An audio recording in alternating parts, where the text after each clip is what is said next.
Sir, जैसे मैंने आपको पॉडकास्ट के स्टार्ट में कहा था कि हमें आपके कुछ क्लाइंट्स और व्यूवर्स के क्वेश्चंस भी रिसीव हुए हैं, तो हमारा next segment Q and A का है। हमें इन्वेस्टर्स एक्सिया के क्वेश्चंस तो बड़े खतरनाक होते हैं। आपके ऊपर है, आपको जो ओके, इजी लगता है ठीक है, कि ठीक है। आप जिसको आंसर नहीं, करना वैसे सारे चाहें। इजी होते हैं, तकरीबन मुझसे 10-10 दफ़ा पूछे जा चुके हैं, सारे वही ऐसे ही है, सवालात होते हैं। क्योंकि हाँ। लोगों की जो कन्फ्यूजन है वो अभी तक लोग कंफ्यूज ही हैं, उनको कोई एज सच क्लैरिटी है उसकी नहीं। एक वजह है मिस हबीबा, उसकी वजह ये है कि लोग स्टडी नहीं करते। जी। लोग अपने सराउंडिंग्स को देख रहे हैं, माहौल को देख रहे हैं। हम्म। मैं बार बार, अब तो लास्ट पता नहीं कितने इवेंट्स हो चुके हैं, हर इवेंट के अंदर बाय नेम बुक्स कोट कर रहा हूँ कि आप ये पढ़ें, खुदारा आपको समझ आए कि कंपनीज कैसे चलती हैं। क्यों? क्योंकि हमारे सामने यहाँ पे हमारे सराउंडिंग्स में, और फिर जो मतलब कंपनी जहाँ से हमने स्टार्ट लिया था कोहाट से, पेशावर में, हंगू में, वहाँ पे मेरे ख्याल से कोई कंपनीज एग्जिस्ट ही नहीं करती कि वो उनका मॉडल समझ पाते। ओके। तो उनको बस यही लग रहा है कि जनाब जी पैसे दिए हुए हैं, आप पैसे ले रहे हैं और ये है वो है।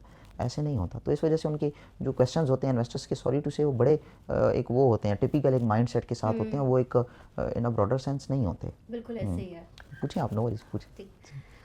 ये इक्सिया हैं पेशावर से, इनका सवाल है कि आप फ्यूचर में अपनी कंपनी को कहाँ देखते हैं, और क्या आप बता सकते हैं कि इन फ्यूचर कंपनी के रिटर्न्स या जो रेवेन्यूज़ हैं उसकी कोई ग्रोथ, उनमें क्या ग्रोथ एक्सपेक्ट की जा रही है? मैंने जैसे कहा था कि अभी इसी पॉडकास्ट के दौरान ही, और बहुत मतलब ये है कि एक बड़ी बड़ी कंपनीज के मैं नेम ले चुका हूँ, कोट कर चुका हूँ। तो डेफिनेटली मैं ये तो नहीं कहूँगा कि आने वाले 5 साल में या 10 साल में हम फ़लाँ को कम्पीट कर लेंगे, लेकिन कभी ना कभी हम ये ज़रूर ख्वाहिश रखते हैं कि हम कम्पीट करेंगे उनको। हाँ इंशाल्लाह। जी, इंशाल्लाह। और इसके अलावा ये है कि डेफिनेटली जैसे जैसे कंपनी ग्रो करेगी, इनके शेयर होल्डर्स की भी ग्रोथ होगी, बिल्कुल। और revenue and profits and each and everything growth होगी इंशाल्लाह। इंशाल्लाह। हमारा अगला सवाल है जुनेद का फ्रॉम पाकपतन। बिजनेसेस को मज़ीद एक्सपैंड करने के बारे में हम बात करते हैं, नई इंडस्ट्रीज़ या नई सेक्टर्स में जाने का फ़ैसला किस तरह से होता है? कोई क्राइटेरिया है इसके लिए या आप अपनी गट फीलिंग को फॉलो करते हैं? नहीं नहीं, गट फीलिंग को पहले फॉलो करते थे। अच्छा। जैसे शुरू में मैंने बताया कि जी जी हम जी। एक शॉप और मार्केट ट्रेंड के ऊपर चले, स्टार्ट किया, लेकिन फिर हमें समझ में आई कि कंपनीज इस तरह नहीं चलती। तो अब बाकायदा तौर से एक कोर टीम है, एक बोर्ड है, मेंबर्स हैं, उसमें डेफिनेटली समद साहब हैं, बिलाल साहब हैं, मैं हूँ, मेरे एक दो और करीबी समझदार साथी हैं। उसके बाद फिर जो है तो इसके ऊपर तो अब हम लोगों ने बाकायदा तौर से ट्राइकोर होल्डिंग्स, एक बाकायदा एक फर्म समद साहब ने स्टार्ट की है, मैं भी उसका ओके। पार्ट हूँ। और वो उसका काम ही ये है कि हमने जब एक नया बिज़नेस स्टार्ट करना है, तो उस फर्म ने अपना जो है तो सारा उसका जो, जिसको R&D कहा जाता है, रिसर्च जी एंड जी जी। सारा उसका वो करना होता है। और वो फर्म फिर बाकायदा उसकी रिसर्च होके, उसका एक सर्वे होके हमारे पास आंसर्स आते हैं, हम फिर उसको देखते हैं। फिर उस फील्ड की जो भी समझदार और काबिल लोग होते हैं, हम डेफिनेटली, अब तो अल्हम्दुलिल्लाह हमारा नेटवर्क भी काफ़ी स्ट्रॉन्ग हो गया, बड़ा हो गया है, तो अब हमें समझ में आती है कि हमने किससे कहाँ पे मशवरा करना है, फिर हम स्टेप उठाते हैं। जस्ट गट फीलिंग के ऊपर नहीं होता है, बहुत एक ओके। लंबे प्रोसेस हो गए हैं अब तो। जी हाँ।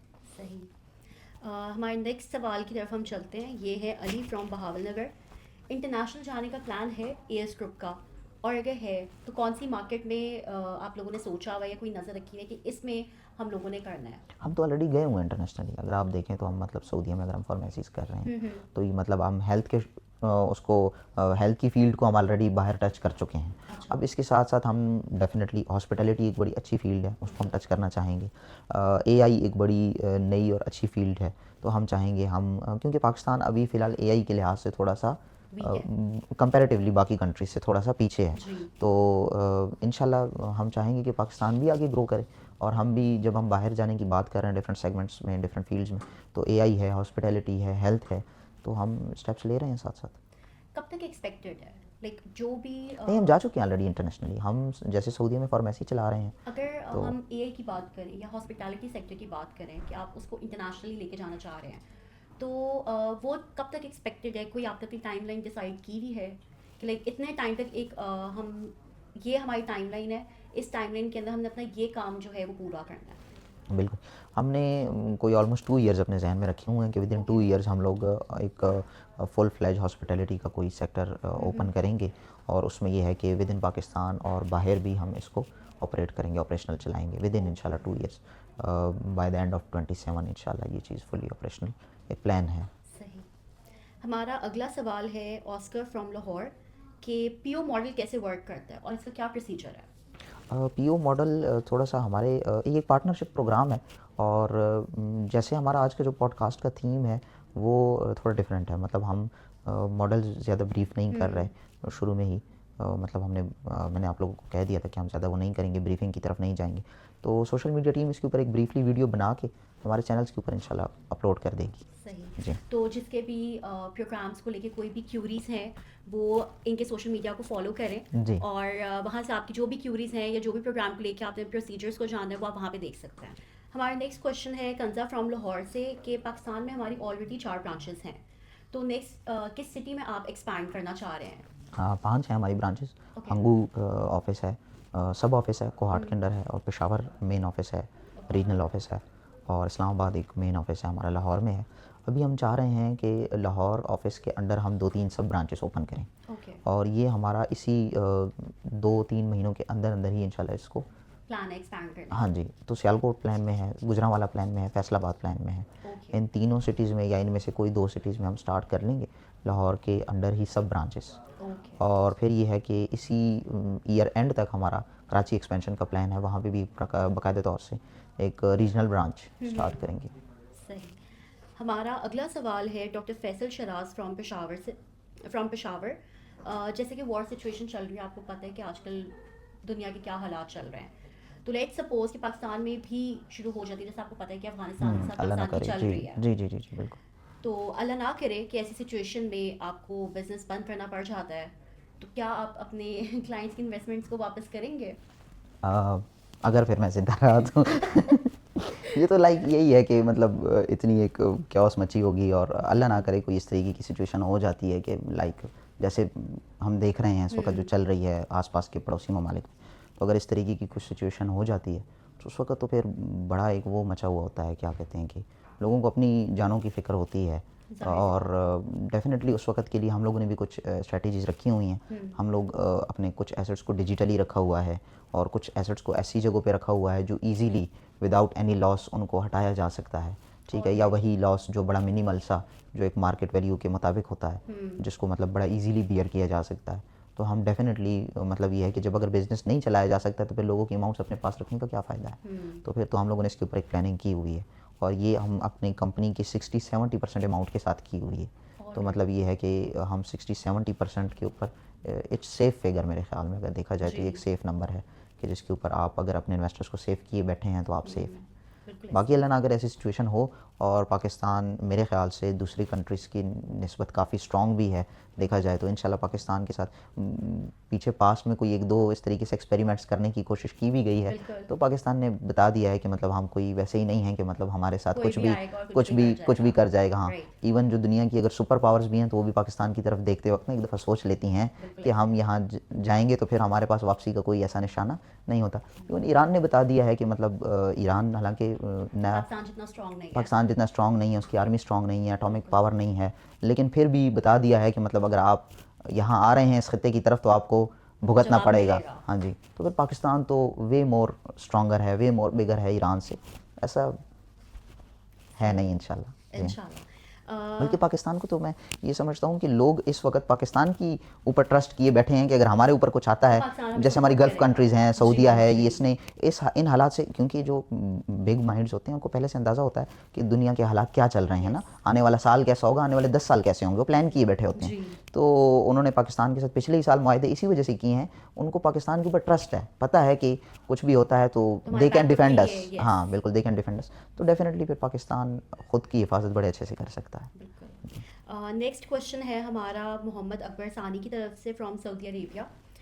जो रिटर्न्स आ रहे हैं या जो रेवेन्यूज जनरेट हो रहे हैं, क्या वो इंटरेस्ट हैं, या लाइक उनका जो प्रॉफिट है और जो इंटरेस्ट है उसको आप कैसे डिफर करते हैं? बहुत बड़ा फ़र्क है। इंटरेस्ट होता है फिक्स, मतलब ये है कि आप इतने पैसे के ऊपर आपको हर मंथ इतना पैसे मिलेंगे, बस।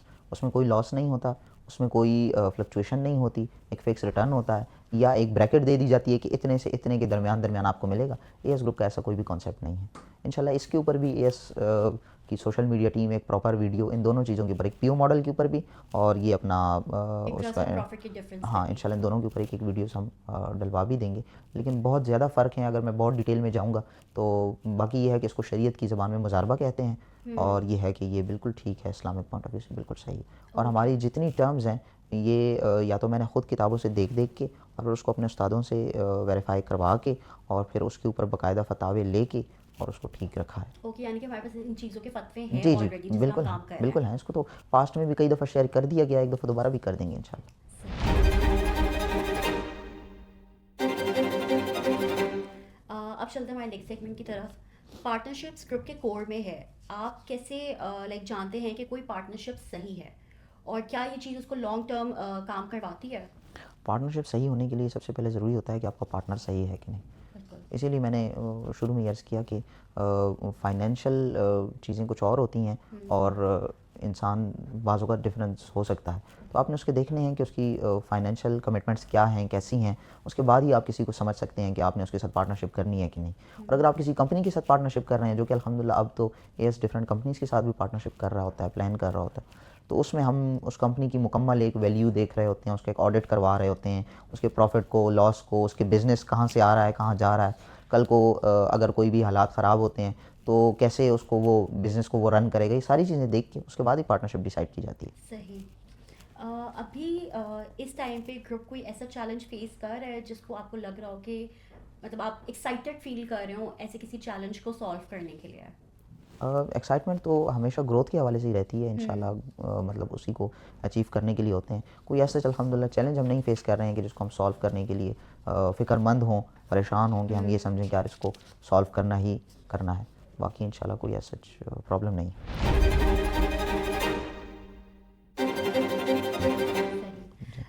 अक्रॉस ऑल द सेक्टर्स जो आप ऑपरेट करते हैं, कोई एक मार्केट ट्रेंड या शिफ्ट है जो आपको लगता है, मतलब आपको मार्केट में कोई ऐसा शिफ्ट या ट्रेंड नज़र आ रहा हो जो आपको लगता है कि बाकी लोग इस चीज़ को मिस कर रहे हैं?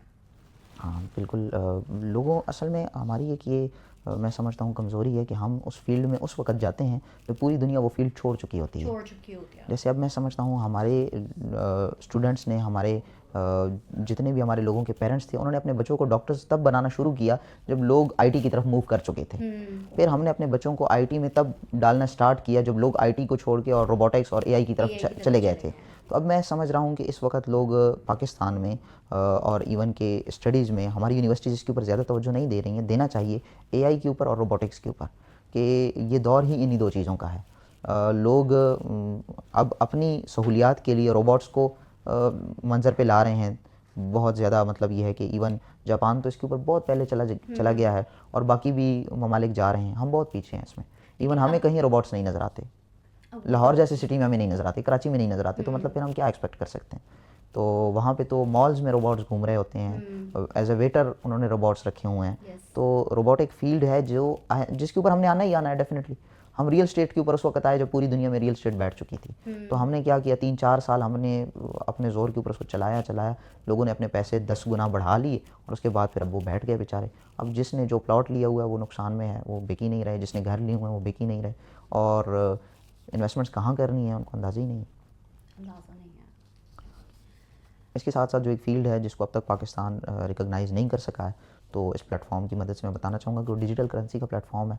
मैं चाहूँगा कि उसके ऊपर कोई एक ऐसी मजबूत कानून साज़ी की जाए कि ये जितनी उसमें कमियाँ हैं, ख़राबियाँ हैं, पाकिस्तान फर्स्ट एक कंट्री बन जाए कि इस कानून साज़ी के तहत वो कमियाँ दूर हो जाएँ। और स्टेप्स लेना स्टार्ट भी किए हुए हैं माशाल्लाह से पाकिस्तान ने। जी। इसके तहत बाकायदा एक पाकिस्तान क्रिप्टो काउंसिल बनी हुई भी है, पीसीसी, और उसमें बाकायदा बाइनेंस के जो एक्स सीईओ हैं, सीजी, वो शैम्पिंग ज़ाओ मेरे ख्याल में उनका नाम है, तो वो जो है तो इसका एक पार्ट भी हैं, पीसीसी का एक स्ट्रॉन्ग पिलर है। तो मैं चाहूँगा कि एक ऐसी मजबूत कानून साज़ी हो जाए कि डिजिटल करेंसी भी आने वाले दौर की करेंसी है, डेफिनेटली इसने बहुत सारी चीज़ों को रिप्लेस करना ही करना है। तो मैं चाहूँगा कि हम वो फर्स्ट मुल्क क्यों ना बने, एक फ़र्स्ट कंट्री क्यों ना बने जो इन उसको अपना क्या करते हैं कि आगे लेके हम जाएँ, तो हमारी इकॉनमी बेहतर होगी। बिल्कुल ऐसी है। अब तो लेकिन मुझे एक चीज़ इसमें क्लियर कीजिएगा कि लोगों को usually most of the people Pakistan में ये समझते हैं कि जो डिजिटल करेंसी है ये हलाल नहीं है। नहीं, इसमें हलाल होने के लिए अपने उसूल हैं। जैसे हर कारोबार के हलाल होने के लिए अपने उसूल हैं। इवन कि अगर आप चाय भी बेच रहे हैं और अगर आप उसको ठीक तरीके से नहीं बेच रहे हैं तो वो भी हराम है। इवन अगर आप रेड़े के ऊपर टमाटर भी गलत तरीके से बेच रहे हैं तो अगर वो गलत है तो वो गलत है, हराम है। तो क्रिप्टो करेंसीज़ के अंदर भी डिजिटल एनएफटीज़ के अंदर, एसेट्स के अंदर, वर्चुअल करेंसीज़ के अंदर, वर्चुअल इवन जितने एसेट्स हैं उन तमाम के अंदर बहुत सारी शराइत हैं जो मैं नहीं अभी मतलब एलाबोरेट कर सकता हूँ। तो बाकायदा आप इसके ऊपर मुफ्ती अवैस प्राचा साहब को फॉलो कर सकते हैं, उनकी इसके ऊपर काफ़ी ग्रिप है, फेसबुक पे उनका है अपना सारा। इसके साथ ये है कि कब्ज़ा ज़रूरी होता है, वो हमारे काफ़ी सारे कॉइन्स में नहीं मिल रहा होता है, ठीक है। और स्पॉट ट्रेडिंग ज़रूरी होती है, लोग फ्यूचर की तरफ जा रहे होते हैं, फ्यूचर ट्रेडिंग की तरफ, लेवरेज के ऊपर, मार्जिन के ऊपर, ये चीज़ें ठीक नहीं होती और बहुत सारी चीज़ें हैं। प्लस सबसे एक मज़बूत और अहम बेसिक बात वो ये है कि उस करेंसी का ख़ुद में हलाल होना ज़रूरी है, मतलब उसके पीछे प्रोजेक्ट्स हलाल हों। अगर एक कॉइन पीछे शराब का प्रोजेक्ट चला रहा है तो कॉइन हराम हो जाता है। मैंने वैसे थोड़ा सा ट्राई किया था ट्रेडिंग के बारे में, बट मुझे क्योंकि उसकी एज नॉलेज नहीं थी और पाकिस्तान में कोई ओपनली इतना उस टाइम पे बात भी नहीं करता था, बिल्कुल। तो मुझे इस चीज़ पे क्लैरिटी चाहिए कि लाइक अब आई डोंट नो, मतलब मुझे क्योंकि उस टाइम पे इतना पता नहीं था, तो पता नहीं मैंने कौन सी लाइक ट्रेडिंग की है नहीं की है। क्या आप कंपनीज की बात कर रहे हैं जो लाइक फौरी अप एंड डाउन होती हैं उसमें ट्रेडिंग के टाइम पे? नहीं, जो कंपनीज़ में हो रही होती हैं अप एंड डाउन वो तो स्टॉक्स होता है। क्योंकि उसमें एप्पल का जिक्र भी था और इस तरह हाँ, डिफरेंट वो कंपनीज का स्टॉक्स हैं, था। वो स्टॉक्स हैं, शेयर मार्केट उसको कहा ओके। जाता है और उसमें भी हलाल हराम के दोनों का रेशो है। लोग अगर उसमें भी लेवरेज ले रहे हैं, शॉर्ट पोजीशंस ले रहे होते हैं तो वो भी हराम हो जाती हैं। तो ये है कि इस असल में हमारे लोग ना सट्टेबाजी पे, जुए पे आदी हैं। कहते हैं कि हम करते नहीं हैं लेकिन कर रहे हैं। जब आपको एक चीज़ की नॉलेज ही नहीं है और पाकिस्तान के अंदर कभी भी क्रिप्टो के ऊपर बोलना बंद नहीं था, ये एक मिस गाइडेंस है जो लोगों को थी। हाँ, उसको जिस तरीके से इस्तेमाल किया जा रहा था ब्लैक मनी के लिए, वो चीज़ एक इलीगल है। और प्लस ये है कि अगर आप उसके ऊपर बोल रहे हैं, उसके ऊपर आप फॉरकास्ट कर रहे हैं, न्यूज़ वगैरह दे रहे हैं, लोगों को सिखा रहे हैं, ये शुरू से लीगल है, अब तक लीगल है। आप किसी को कुछ भी सिखाएं, ये तो कभी इलीगल था ही नहीं। और इवन अब तक हमारी किसी एक सिंगल यूनिवर्सिटी ने भी ब्लॉकचेन के प्रोजेक्ट्स या क्रिप्टो करेंसी के प्रोजेक्ट्स नहीं स्टार्ट करवाए। मैं समझता हूँ आप लोगों को सिखाएं ना, पढ़ाएं, लोगों को बताएं। और इसी तरीके से जो शेयर मार्केट की नॉलेज है ये हमारे लोगों को नहीं आती। इवन जब आप वेस्ट में जाते हैं, वेस्टर्न कंट्रीज़ की तरफ, उनके बच्चों को पता है उन्होंने किस कंट्री का किस कंपनी का शेयर लेना है, किसका बेचना है, क्या नहीं है। और हमारे यूज़र्स को ये चीज़ पता ही नहीं है, हमारे उनको अपना पाकिस्तानियों को ये चीज़ अंदाज़ा ही नहीं है। हमारी यूनिवर्सिटीज़ में जो मेन डिग्रीज हैं वो डॉक्टर की, इंजीनियर्स की हैं हाँ, और अब मेनली, एक साथ आ गई है आईटी की। आईटी की। जी हाँ, तो बस यही है। और और जो पेरेंट्स हैं वो भी अपने बच्चों को नई फील्ड्स को जो कहते हैं एक्सप्लोर करने नहीं देते हैं। उनको उनको बस यही होता है कि डॉक्टर बन जाए, इंजीनियर बन जाए। ऐसे ही है, बिल्कुल ऐसे। तो अब वो इतने ज़्यादा डॉक्टर्स की भरमार हो गई है कि क्लिनिक्स पे क्लिनिक्स खोले हुए हैं, हेल्थ का हमारा ग्राफ नीचे गिरता जा रहा है। इंजीनियर्स का हमारा मतलब ये है कि वो डिग्रीज बेतहाशा हैं, लोग वैसे ही घूम रहे हैं। हर किसी ने अपनी कंस्ट्रक्शन कंपनी बनाई हुई है और कंस्ट्रक्शन कंपनी के तहत उसने बनाया क्या होगा, 2 दुकानें, 4 घर बनाए होंगे, वो सेल ही नहीं हो रहे हैं। क्यों? क्योंकि बस वो डिग्रीज ज़्यादा हो गई हैं, बंदे ज़्यादा हो गए ऐसे है और नॉलेज नहीं है। तो ये ज़रूरी है मेरे ख्याल से। जी।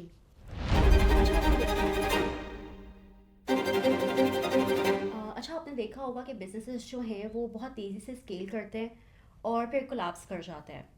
आपकी नज़र में आपकी नज़र में रियल डिफरेंस क्या है कि कोई ऐसा बिजनेस जो लॉन्ग टर्म पे लाइक लॉन्ग टर्म ग्रोथ की तरफ बढ़ सके? Example example. एग्जाम्पल के तौर पे देखें, जो भी कंपनी दिन दिन में आती है और रातों रात सुहाने ख्वाब दिखाने लग जाते हैं और रातों रात चढ़ जाते हैं, ये तो वो फिर फौरी तौर पे गिर भी जाते हैं। लेकिन अगर मैं बात करूं उन कंपनीज़ की जो वक्त के साथ साथ उनकी ग्रोथ हुई है, 20 साल लगे हैं, 10 साल लगे हैं, 25 साल लगे हैं उनको, शुरू वाले 5-10 साल बहुत टफ़ होते हैं। हमें भी शुरू वाले 2-3-4 साल बहुत टफ़ थी। इवन अभी भी मतलब ये है कि हम ग्रो कर रहे हैं, तो ये तो 10-15 साल बाद एक ग्रोथ होगी। तो अगर आप देखें एग्जांपल्स, तो आप आईफोन की एग्जांपल ले लें। आईफोन शुरू में कितना वो हो गया था, फिर उसको दोबारा से स्टीव जॉब्स ने उसको दोबारा से उठाया है। आप माइक्रोसॉफ्ट को देख लें, आप मतलब ये बड़ी एग्जांपल्स हैं। आप टेस्ला को देख लें, टेस्ला बैंकरप्ट होने तक आ गई थी। तो आप अमेज़ॉन को देख लें, अमेज़ॉन डेली का पता नहीं कितने मिलियन डॉलर्स का लॉस करता था, ठीक है। हाँ जी, बिल्कुल, डेली का कितने मिलियन डॉलर्स का लॉस होता था, लेकिन वो एक पूल इतना बड़ा था कि उसके अंदर वो चीज़ सर्कुलेट हो रही थी। तो अगर एक कंपनी लॉस के ऊपर भी चल रही है लेकिन अपने ट्रैक के ऊपर चल रही है, तो मैं समझ रहा हूँ कि वो ग्रो कर जाएगी। तो ये बड़ी एग्जांपल्स हैं हमारे सामने। कोट करने पे मैं आऊँ तो हज़ारों एग्जांपल्स हैं हमारे सामने। बात इधर ही है कि हमने ये देखना है कि कंपनी की जो इनिशियल प्रोजेक्ट्स हैं वो कैसे हैं, वो स्ट्रांग हैं कि नहीं हैं, और कंपनी ग्रोथ वाली है कि नहीं। रातों रात आके प्रोजेक्ट स्टार्ट कर देना और उसको करोड़ों से अरबों बना देना और फिर अगले दिन गायब हो जाना, तो ये तो फिर ये तो स्कैम ही हो गया ना, तो फिर कंपनी ना हो गई। और ये स्कैम हमारे साथ शेयर मार्केट में भी बहुत ज़्यादा हमारे यूज़र्स के साथ होता है कि कंपनी आ जाती है, उसके फेक शेयर्स बढ़ाना, उसकी प्राइसेस बढ़ाना स्टार्ट हो जाते हैं, लोग उसकी शेयर वैल्यू तब खरीदते हैं जब उससे फिर वो बड़े बायर्स निकल जाते हैं, उनकी वैल्यू नीचे गिर जाती है। तो ये भी वो रातों रात वाली कंपनीज होती हैं। आप उन कंपनीज़ के शेयर्स क्यों नहीं खरीदते हैं जो स्ट्रॉन्ग हैं, जो पीछे से मतलब बहुत स्ट्रॉन्ग है। मैं अब कुछ कंपनीज़ के नाम नहीं लेना चाहूँगा पाकिस्तान के एतबार से, उसकी वजह ये होगी कि अगर मैं किसी का नाम ले लूँ और लोग उसके शेयर्स खरीदना शुरू कर दें, दूसरी की ना खरीदें, फिर थोड़े से मसाइल भी हो जाएंगे। हालांकि इतने ज़्यादा कोई लोग सुनने वाले नहीं भी होंगे, लेकिन फिर भी मैं नहीं चाहूँगा कि मैं पाकिस्तान की किसी कंपनीज़ के नाम लूँ। मैंने इंटरनेशनल नाम ले लिए हैं, आईफोन है, टेस्ला है, अपना माइक्रोसॉफ्ट है। तो ये सारी वो कंपनीज़ हैं कि मतलब जो लॉन्ग टर्म के लिए डिज़ाइन हुई हैं। आपको कंपनी डिज़ाइन से ही अंदाज़ा हो जाता है वो लॉन्ग टर्म है कि नहीं। बस आपके पास बात उधर ही आ जाती है, वही राइट नॉलेज होना चाहिए। सही। अच्छा, इंटेग्रिटी और ट्रांसपेरेंसी ऐसे वर्ड्स हैं जिन पे आप बहुत ज़्यादा वैल्यू देते हैं, तो बट एक कंपैटिटिव वर्ल्ड में क्या ये वैल्यूज़ आपको इतना एज देती हैं, या कभी कभी आपको नुकसान भी होता है इनकी वजह से? डेफिनेटली नुकसान होता है, क्योंकि जब आप बहुत ज़्यादा ट्रांसपेरेंट होकर चल रहे होते हैं, हर बंदा इतना मुखलिस नहीं होता आपके साथ, तो वो इस ट्रांसपेरेंसी का आपके अगेंस्ट भी यूज़ करता है। लेकिन फिर भी मैं ये समझता हूँ कि वो लोग जो आपके ऊपर ट्रस्ट कर रहे हैं, वो लोग जो आपके साथ चल रहे हैं, आप उनके साथ ट्रांसपेरेंट रहें। नुकसान पहुँचाने वालों के लिए आप प्रिपरेशन करें और उनको आप अल्लाह के ऊपर छोड़ें। और ये है कि अपने लॉयल दोस्तों के साथ आप ट्रांसपेरेंट रहें, तो मेरे ख्याल से ट्रांसपेरेंसी ज़रूरी होती है। बिल्कुल। अब चलते हैं इस पॉडकास्ट के इख्तिताम वाली साइड पे। बिल्कुल ठीक। तो मुझे लगता है मैंने आपको बहुत सारा टाइम ले नहीं लिया नहीं, कोई है। इशू ही नहीं है, ये एक ज़रूरी होता है। और इस तरीके का पॉडकास्ट फर्स्ट टाइम भी टीम ने मुझे कहा कि हम करते हैं, जिसमें आपकी पर्सनल लाइफ के ऊपर और कंपनी के बैकग्राउंड के ऊपर थोड़ी सी डिस्कशन करते हैं, बिल्कुल। अदर देन वो कि 7 वर्किंग डेज़ क्यों नहीं हो रहे, इसको 2 कर दें और ये कर दें वो कर दें। मैंने कहा थोड़ा सा उससे ज़रा डिफरेंस हो जाए तो अच्छा हो आज जाएगा। की जो जनरेशन है वो यूट्यूब बहुत ज़्यादा देखती है, और उनके लिए इस तरह की इंस्पायरिंग स्टोरीज जो है वो मोटिवेशन होती हैं जी जी जी। फ्यूचर एंटरप्रेन्योर्स के लिए। क्योंकि आप देखिए कि अगर हम पाक व्हील्स की बात करें, कि जस्ट मैं एक एग्जांपल दे रही हूँ कि पाक व्हील्स की बात करें, हर बंदा जो है वो सुनील मंच को जानता बिल्कुल है कि ऐसा। उसने किस तरह से स्टार्ट किया और कैसे वो उसने पाक व्हील्स बनाया। ऑब्वियसली जैसे अब एएस ग्रुप के बारे में हम बात कर रहे हैं, और एएस ग्रुप इस तरह का एक प्लेटफॉर्म है जहाँ पे लोग अपने आप को, अपने पैसे को स्कैम से सेव कर सकते हैं। तो ऑब्वियसली लोगों को इसके बारे में भी पता होना चाहिए, और आपकी जो बिल्कुल। स्टोरी है, आपकी जो जर्नी है, उसके बारे में भी पता होना चाहिए। अ, आप न्यू जनरेशन और एंटरप्रेन्योर्स जो अभी स्टार्ट करने का सोच रहे हैं, या जिन्होंने अभी रिसेंटली ही स्टार्ट किया है, तो उनको क्या एडवाइस देना चाहेंगे आप? एक ही एडवाइस है कि आप जल्दी ना करें। हम जल्दी तरक्की के चक्कर में और ये जो फेक मोटिवेशनल स्पीकर्स घूम रहे हैं, इनकी फेक मोटिवेशंस के चक्कर में हम लैक ऑफ नॉलेज के साथ स्टार्ट ले लेते हैं। तो जब हम लैक ऑफ नॉलेज के साथ स्टार्ट ले लेते हैं तो हम शुरू में ही बहुत बड़े बर्डन में आ जाते हैं और फिर हमें बंद करना पड़ता है। मैं समझता हूँ कि आप अच्छे से प्लानिंग करें, रियल नॉलेज जो ठीक तरीके से आपकी फील्ड की प्रॉपर पूरी नॉलेज है वो आप हासिल करें, और उसके बाद आप स्टार्ट लें और फुल तैयारी के साथ स्टार्ट लें। बल्कि वो स्ट्रॉन्ग लाइक आपकी रिसर्च होनी जी, चाहिए। बल्कि एक वो फेमस कोट है, मैं वो वही एंड पे कोट करना चाहूँगा कि मुझे वो बंदे का नाम भूल गया, लेकिन इंग्लिश कोट है कि अगर मुझे दरख्त काटने के लिए एक आरी दी जाए और मुझे 100 घंटे का टाइम दिया जाए कि आपने 100 घंटों के अंदर ये दरख्त काटना है, तो मैं पहले 90, 95 या 98 घंटे वो आरी तेज़ करने में लगाऊंगा और आखिरी घंटे में फिर मैं दरख्त काट दूंगा। ये नहीं है कि मैंने 100 घंटे में ही वो क्या कहते हैं कि बिल्कुल बेकार सी आरी के साथ दरख्त काटना है। मैंने कहा मैं पहले खूब प्रिपरेशन करके आरी को तेज़ करूँगा और आखिरी फिर घंटे में मैं दरख्त काट दूँगा। तो प्रिपरेशन अपनी स्ट्रॉन्ग करें, अपने पास टूल्स मौजूद रखें। हमारे लोग आधे टूल्स के साथ बिजनेस स्टार्ट कर लेते हैं और एक्सपेंसेस, जिसको कहा जाता है ना कि टाइम ब्लीडिंग और मनी ब्लीडिंग, इसके ऊपर मैं चाहता हूँ कि स्टडी करें कि टाइम ब्लीडिंग क्या है। आप स्टार्ट से ही एक्सपेंसेस कर बैठते हैं और फिर उसके बाद आप चीज़ों को ऐड कर रहे होते हैं, तो ये आपकी टाइम ब्लीडिंग हो जाती है। और फिर मनी ब्लीडिंग इस तरीके से होती है कि जो आपने एक्सपेंसेस किए होते हैं वो आपको रिटर्न नहीं दे रहे होते हैं और आप उसके ऊपर मज़ीद अखराजात कर रहे होते हैं। इन दोनों चीज़ों से मेरे ख्याल से नए एंटरप्रेन्योर्स को बचना चाहिए और इसके ऊपर नॉलेज होनी चाहिए। सही। लास्टली इस पॉडकास्ट के बाद आप क्या चाहते हैं कि व्यूअर्स एएस के बारे में क्या फील करें?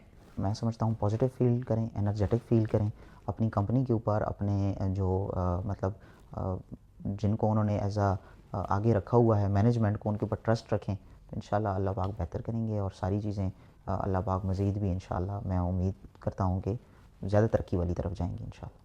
Thank you sir, thank you so much for your time. आपने हमें अपना इतने कीमती वक्त में से आपने हमारे लिए टाइम निकाला इस पॉडकास्ट के लिए। Thank you so much for coming. Thank you for watching the founders cut, और हम मिलते हैं अपने नेक्स्ट एपिसोड।